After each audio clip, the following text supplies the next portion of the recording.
कर्नाटक के दावणगेरे ज़िले के मेलेबेन्नूर का एक तारीखी अवकाफ़ी इदारा है जो जामिया मस्जिद और अलाइड प्रॉपर्टीज़ कहलाता है।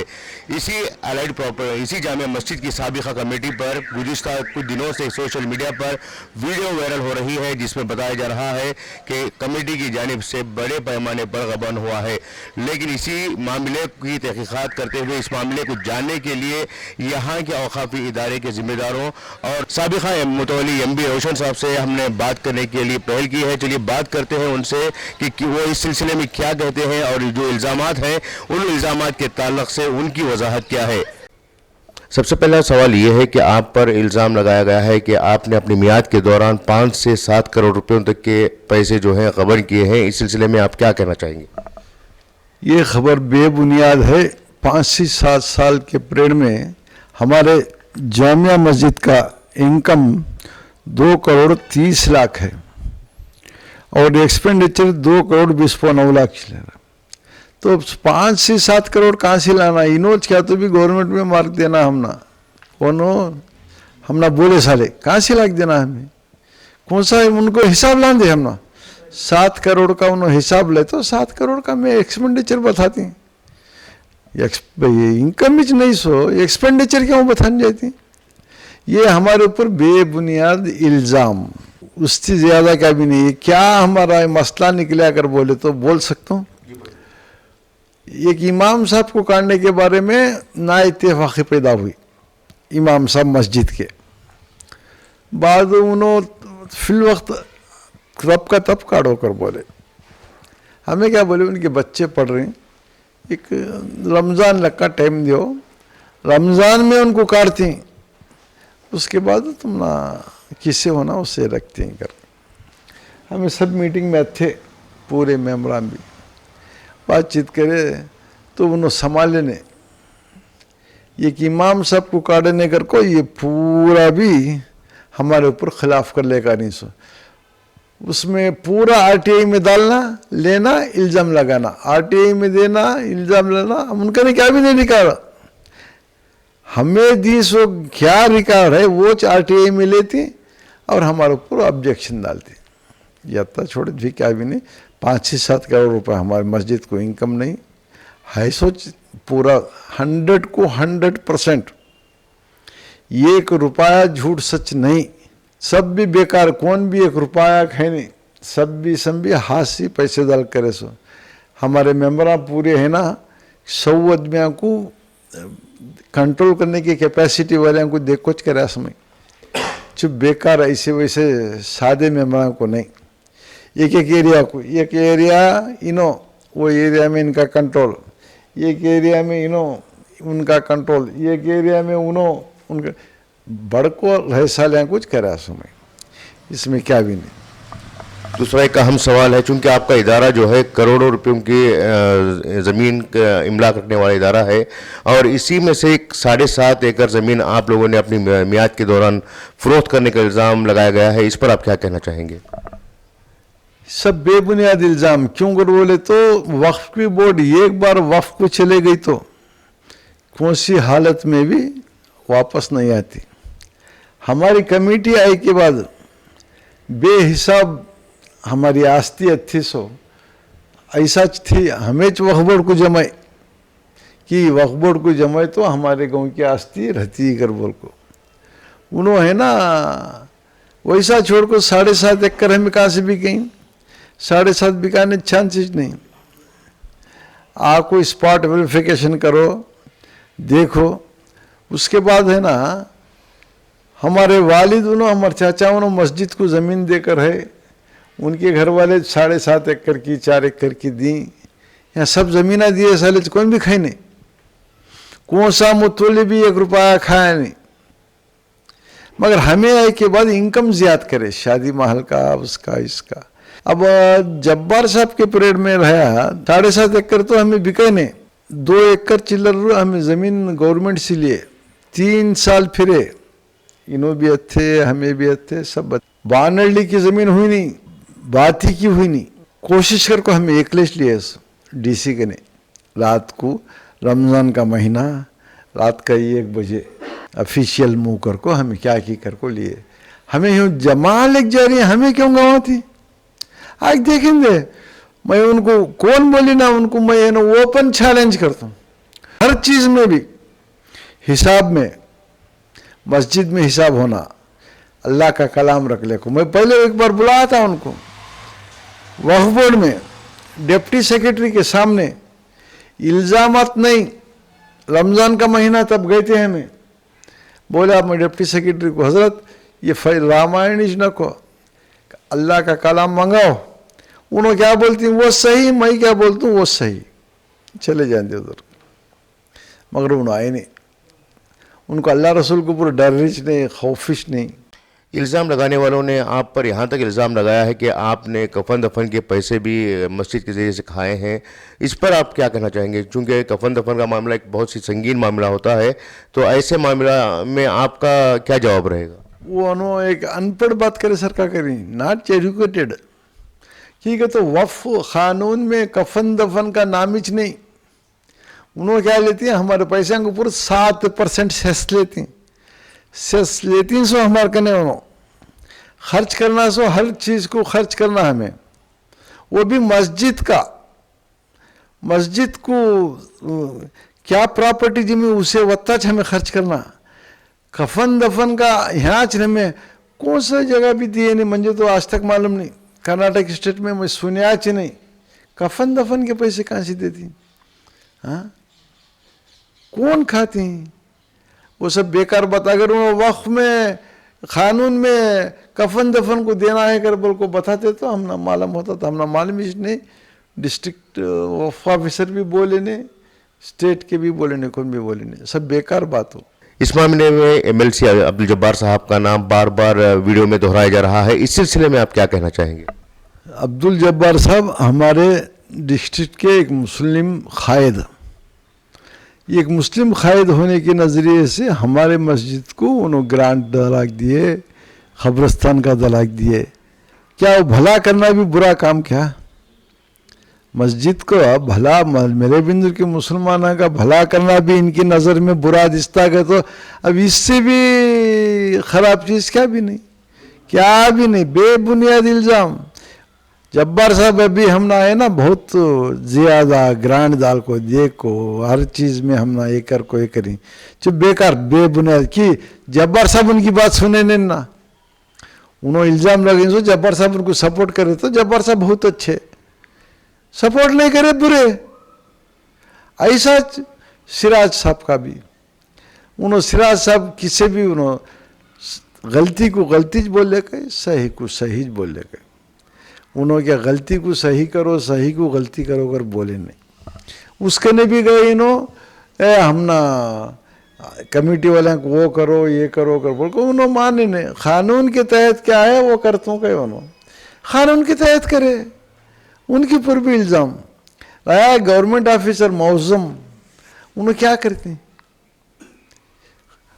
स्टेट वक्फ बोर्ड से क्या आता, वो हमने पहुंचाने का काम उनका होता है, यहाँ से भेजने का काम, इनवर्ड और outward for state Waqf committee.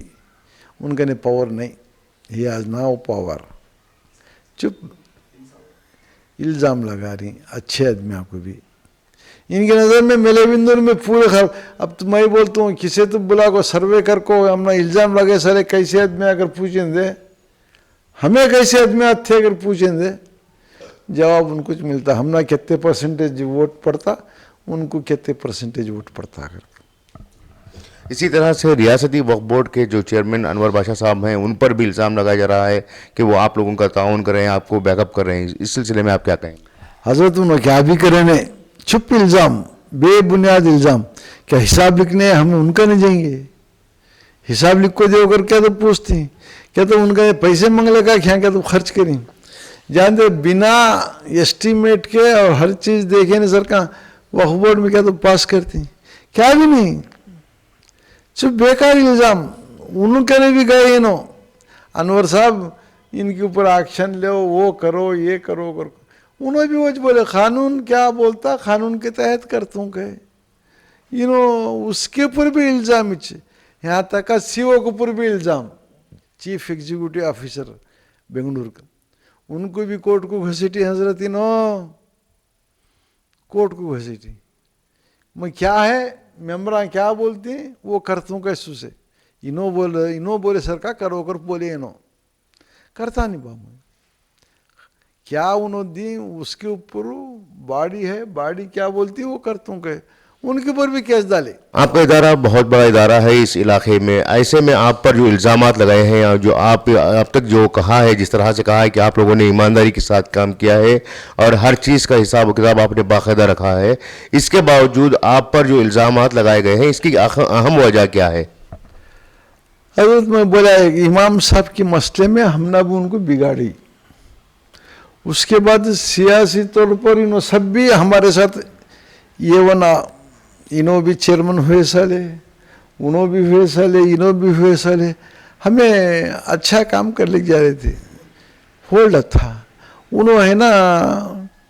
वो इमाम साहब की इसमें एक बार गलाटा हुआ, क्या हुआ ये गलीज़ आदमी क्या करेगा, तो मस्जिद में रमज़ान के महीने में इमाम साहब को तरावे पढ़ाने के टाइम पर हाथ पकड़ को पीछे घसीटे, तब मैं मुतवल्ली था, तब मैंने ज़रा ये हुआ, ज़रा गलाटा हुआ। आज भी एक केस चल रहा, वो छोड़े तो भी हमारे ऊपर क्या दुश्मनी के, तो बीजेपी वाले ने उन्नत जारी, हमें तो किसखने भी गए नहीं, सियासत गाँव में इन हमना नीचा बथाना कर बोल को उनका ये वो छोड़े तो भी क्या है, उनकी हमारी ख़ास दुश्मनी तो नहीं। वो मस्जिद में है, उन्हें मुतवल्ली होना कर देख रही, मुतवल्ली नायब मुतवल्ली सेक्रेटरी उन्हों कोशिश कर रही, मगर आज तक उनका हासिल हुआ नहीं। हाँ, अल्लाह के फजल करम से आगे इलेक्शन हुआ तो हमें उनको होने भी देते नहीं, होने भी देते नहीं। चारित जने हर मस्जिद में ये को फसाद डाली, हर मस्जिद में, ये जामिया मस्जिद एक कितने में, उस नगर की मस्जिद में गए वहाँ फसाद डाले, इंदिरा नगर की मस्जिद किस में गए वहाँ फसाद डाले, 3 आलिमा गाड़ियों में सीधे। अभी एक साल में 3 आलिमा बदली, जामिया मस्जिद के हिसाब डालो, इनका कितना बड़ा इनका फितना है कर बोल को, फितना छोड़े तो कामिश नहीं इनका। अल्लाह का घर बा ये नक्को, हमें नमाज पढ़ेंगे जाएंगे अच्छे अमाल से नहीं, फितना करना, हमें बोले सर का सुनना, इमाम हमें बोले सर सुनना, मौजन हमें बोले सर सुनना, मुतवल्ली हमें बोले सर का सुनना, इख्तिदार का मज़ा छकना अगर को उनके इसमें आज तक चके नहीं उन्होंने इख्तिदार का मज़ा, काम को कहाँ सपोर्ट करती हैं उन्होंने, करते नहीं। क्योंकि आप लोग इस कमेटी के लोग अफराद जो हैं मुख्तलिफ सियासी जमातों से भी ताल्लुक़ रखते हैं और मिली तंजीमों से भी ताल्लुक़ रखते हैं, ऐसे में इस शहर के अमन व अमान को बहाल रखने के लिए आपका क्या पैगाम रहेगा? हज़रत इन फसाद यहाँ से वक्फ बोर्ड का लिख गए, बाद में कोर्टां को भी लिख गए, खाली फसाद फसाद फसाद। मैं बोलने का ये चुप बाड़ी इलेक्शन करे तो उनकी ताकत मालूम होती है, आदमिया को पूछेंगे, आदमिया को पूछेंगे अब हमें, मगर ये मेरा जवाब तुम्हारे सवाल में नहीं है, फिर भी मैं बोल रहा हूँ क्या, शाफी शादी भी आपको स्पॉट वेरिफिकेशन कर लग गए, शादी महल मस्जिद स्कूल और एक ले तरीके के उन्होंने भी आपको चक्कर लग गए, हर आदमी आपको हमारे काम करने से देख लग गया।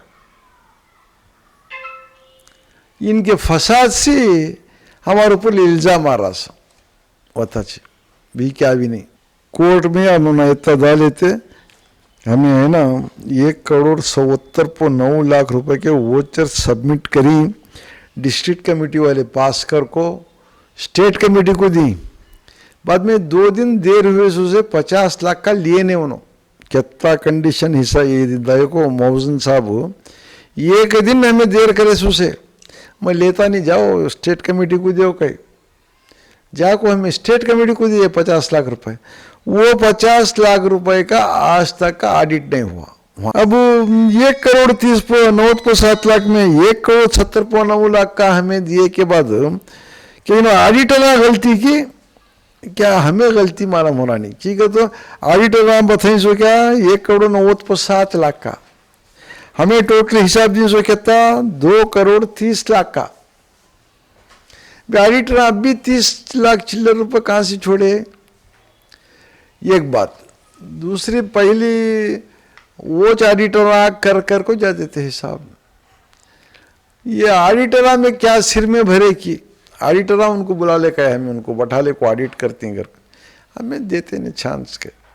ओनली ऑफ ऑडिटर हमें वो क्या क्या अंदर हुआ कि हमना तो मालूम नहीं।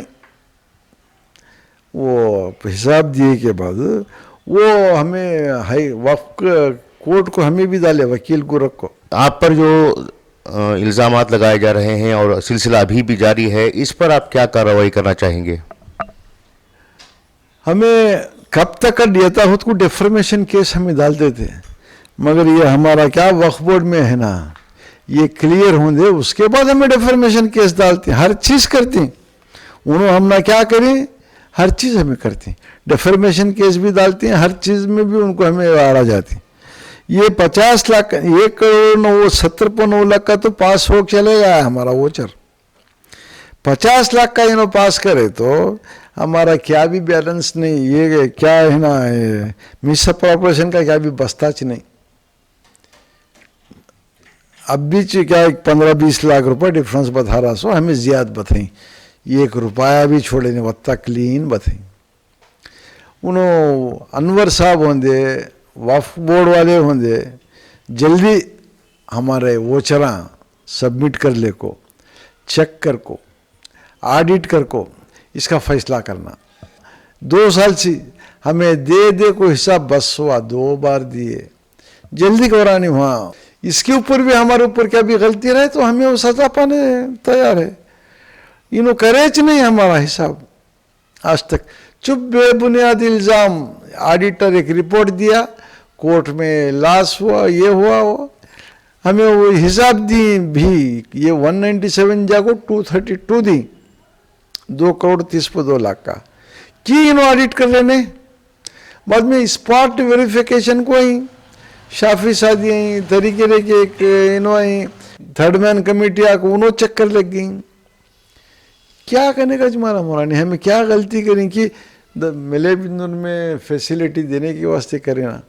हमने एक दर्द था, मिले बिंदुर के नौजवान लड़कियां हरियार को दावनगिरी को बस में जाती हैं, यार क्या तो कर को हमें कॉलेज खोलना, कर को कॉलेज खोले, PUC आर्ट्स और कॉमर्स चला रही। उसके बाद हमारे कमेटी वाले को भाई बोला उर्दू स्कूल 21 चले तो हमारा चलता नहीं हुई, हमें इंग्लिश मीडियम लाना। जैसा मंगलूर साइड एजुकेशन है वो एजुकेशन हमें इम्प्रूव करना कर बोल को 1 to अब 9th चल रहा इंग्लिश मीडियम हमारा 1 to 9th। उसमें एक पीरियड अरबी, जैसा उड़पी मंगलूर में है वैसा हमारा एजुकेशन देना अगर को एक ये था। मगर क्या करना, खुदा का करना एक है, ये शैताना का करना एक है। शैतान नहीं तो ये खुद को हमें बहुत इम्प्रूव करते थे। यहाँ तक मेरा ख्याल था ITI कॉलेज लाना, बाद में डिप्लोमा हो मैकेनिकल ऐसा लाना, हमारे नौजवान छकोड़दाम को एक ये होता अगर बोल को, मगर क्या भी करने दिए नहीं, करने दे रहे भी नहीं। ये बहुत बड़ा अफसोस, हमारे दुश्मनी मिले बिंदुर की अवाम भुगत रही, क्या भी उनको ये मिल रहा नहीं। हाँ, शादी महल 1.5 करोड़ रुपए देखो बंदे, आज हमें भाड़ा कितना ले रही, 12,000 रुपये, 12 खाली 12,000। रस्मा को एंगेजमेंट को 8,000 रुपये। इतना बड़ा शादी महल तुमकुर लगा गया था, मैं इधर हुबली लगा गया था, वत्ता बड़ा बना को वत्ता लेनी कहीं को हमारे गांव वाले को ये हेल्प होंगे, गरीबां को, साहूकारों को तो नहीं। 12,000 गरीबां देती, उनकी हेल्प होता कर को। बाद में स्कूल खोल को बच्चों को एजुकेशन इम्प्रूव करेंगे अगर करने गए तो ये बदनामगिरी है ही हमने उसमें। बदनामगिरी, इल्ज़ाम तराशी, पैसे खाने, क्या कम हुई जी हमारा पैसे खाने। हाँ, एक जगह हमें पैसा मार को खाई करके नो बताए तो हमें एक मिसाल दे दूं तुम ना, शादी महल बंदे काशी की लाखों, मस्जिद बनने के वास्ते सागवान की लकड़ी खेता ढूंढ ले तो गए, कहाँ लक्का तुम्हारे शिमोगा लक्का, 3 लाख रुपए को लकड़ी लिए सो, अगर हमें वो डिपो में लेते तो 10 लाख होते, डिपो में लेते तो 10 लाख होते थे। कि किसके पैसे बचे हमें? मस्जिद के पैसे बचे नहीं हमें। इन्होंने क्या करी, एक तुम बता दे, ये इल्जाम तराशी करने वाले मेले बिंदुर में एक छोटा काम सिंगल क्या तू भी करे रहे तो बता दे, क्या भी करे नहीं, हमारे ऊपर इल्जाम लगाने का, सताने का वही किच काम करे। सो मैं आपके जरिए वक्फ बोर्ड वालों से मैं गुजारिश करता हूँ, सदर अनवर साहब को और पूरे डायरेक्टर्स को, जल्द से जल्द हमारा तस्फिया करेंगे। शुक्रिया हज़रत, शुक्रिया। ये थे रोशन साहब जो जामिया मस्जिद का कमेटी के साबिक मुतवल्ली रहे हैं। उन्होंने तफसीली तौर पर बताया कि जो इल्ज़ामात इन पर आयद किए गए हैं वो सरासर बेबुनियाद हैं और इसके पीछे सियासत चल रही है। इनका ये भी दावा है कि अगर रियासती वक्फ बोर्ड चाहे तो कभी भी आकर यहाँ पर इनके ऊपर जो इल्ज़ामात आयद किए हैं उसकी जाँच बाकायदा तौर पर की जा सकती है। इन्होंने रियासती वक्फ बोर्ड से इस बात का भी मुतालबा किया है कि जो ऑडिट रिपोर्ट्स इनकी पेंडिंग रखी गई है उस ऑडिट रिपोर्ट को फौरी तौर से सर-ए-नौ जायज़ा लेते हुए खारिज करे या कबूल करे ताकि इन इल्ज़ामात से छुटकारा मिल सके। कैमरा पर्सन इरशाद के साथ मुदस्सिर अहमद, इनकलाब न्यूज़, शिमोगा।